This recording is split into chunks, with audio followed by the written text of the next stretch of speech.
This master was trying to teach his little cat where to use the bathroom, because the little cat was only 2 months old and didn't know the right way yet.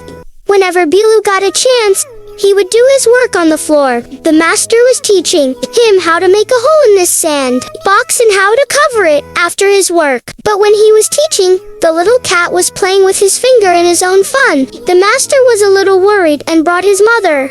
Bilu's mother started teaching him the right way, but instead of paying attention to him, the little cat slept in the same box.